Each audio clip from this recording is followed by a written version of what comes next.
So you know, Alex, I've been doing Chart Party for a couple years now, right? At least. Yeah, it's fun. I like doing it. It's a good show. I was thinking, what if we changed it and made it different and worse and not as good? That's the name of the game to me. Welcome to Dorktown. So Alex, we're here to talk about Shaquille O'Neal. I understand that you did some research on Mr. O'Neal. So we all know that Shaq had his difficulties from the free throw line. Of course. One of the worst free throw shooters who ever lived. As bad as anyone up there. Mm-hmm. But what if instead of just being like a bad free throw shooter, we made it so that he was literally incapable of making even a single one throughout his entire career? Right. So he basically just takes it and heaves it overhead with both hands. He just chucks it at the backboard. Yes. Yep. I re-simulated his entire career and saw what would happen if he'd missed every single one of his 11,252 free throws. So what the experiment entailed was taking each game that they won by more than the amount of free throws he made. So you can assume he missed them all and they still would have won? Yes, so the margin of victory was greater than the number of free throws he missed. Exactly. Yeah. If the margin of victory was less than the amount of free throws he made, I changed that from a win to a loss. And I did this for every season of his career. And as you can see here, the results are still pretty damn impressive. His teams are almost always still in the playoffs. When you go through it, in reality, most years of his career, his team was a top 4 seed in the playoffs, right? Sure. When you take out those games that they won but would have lost, 8 of his seasons, his team would have either been the same seed or dropped by just 1. We can just wipe like 5,000 or 6,000 free throw makes off the board. Yeah, almost 6,000 free throws. And they still go to the playoffs pretty much every time. Pretty much every year, and pretty much keep the same seed in most seasons. So amazing! That's beautiful. I am very confident that if you gave me 6 months to become a even 65% free throw shooter, I'm pretty sure I can do it. And you have not already spent your entire lifetime practicing. Exactly. And you're still going to get there. After his Magic tenure, right, he moves on to the Lakers. Those first 2 years with the Lakers, you're talking about a teenage Kobe was like the 7th man. His top sidekick was probably Eddie Jones, right? Sure. Still drags the Lakers to strong seasons with missing every free throw. Except for 2001. 2001, they were the 2 seed. They went 15-1 in the playoffs, won the championship. Sure. They did rely on his free throws a little bit that season. They would have missed the playoffs if, they lost all the games that he would have missed his free throws. And so that's team success. Sure. So what would his personal statistical legacy have looked like if he misses all these free throws? Glad you asked.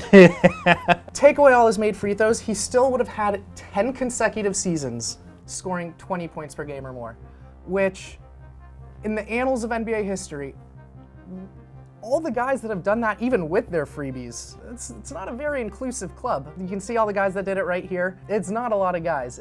Zoom in on his 99-2000 season, the year of his first championship in LA. 18 different times that season, he would have scored 30 without hitting a single free throw. Tim Duncan and Kevin Garnett, who I feel like most reasonable people would consider the other best big men of that entire era. Of course. They played 40 combined seasons, 21 for Garnett, 19 for Duncan, and in their 40 seasons, 2 guys with 30 All-Star games, 3 MVPs between them, only did so in 1 of those seasons, had that many 30-point games with their free throws. And even throughout his career, over 100 times, Shaq would have scored 30 points without a free throw. Over 100. If you just don't try, then it's not going to be so bad. Just kick back. Like instead of it would count as a shot free throw if he just like heaved it into the scorer's table, right? You could do that. You don't even have to try really, and everything's gonna be fine. Even with this knocked off the board, even with thousands of free throws gone, you would still probably elect him to the Hall of Fame. First ballot. Yeah, no doubt. First ballot. No doubt. And obviously you take away almost 6,000 of his career points, he's gonna tumble down the all-time points leaderboard. But even still, he still winds up ahead of guys like David Robinson, Gary Payton, Larry Bird. No way. Take away all his free throws. I mean, he's above Bird, Payton, Robinson. Like, oh my God. I don't know what more you can say. He goes 0 for 11,252 in his career. He just slightly beats out the record for, most free throw attempts in a career without a make, which was Ralph Wells with 7. So we got a new record holder there. If you were a Ralph and you played in the NBA, you retired in 1977, and you went into real estate and you lost everything. Wiggum just missed out.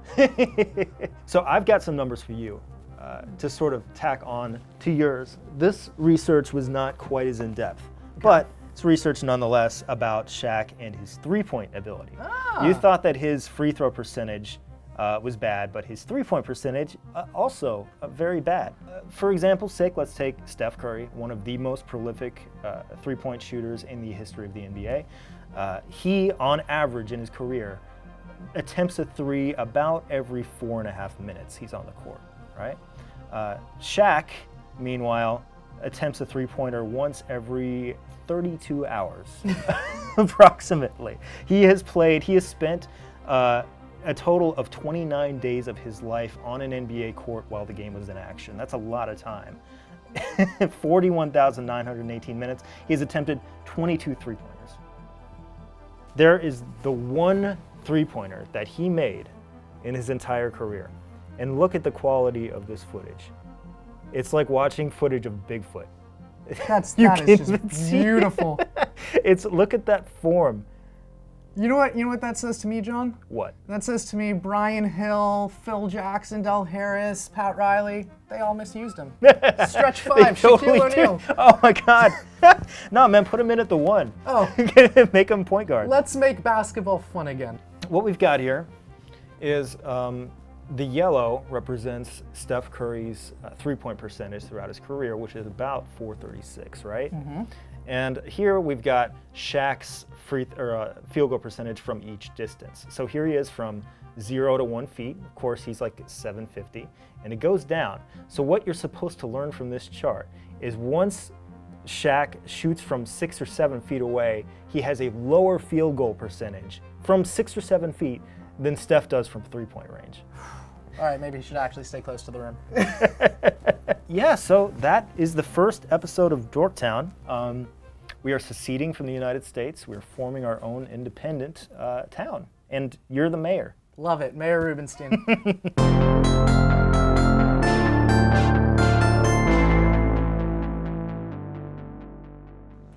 Hey everybody, I'm wearing a different shirt now. That's pretty weird. Anyway, if you want to see more cool video, check out Polygon, specifically their YouTube channel, and specifically their show Monster Factory, which puts the entire SB Nation office on pause whenever they drop a new one because it is literally the funniest stuff on YouTube. So check them out.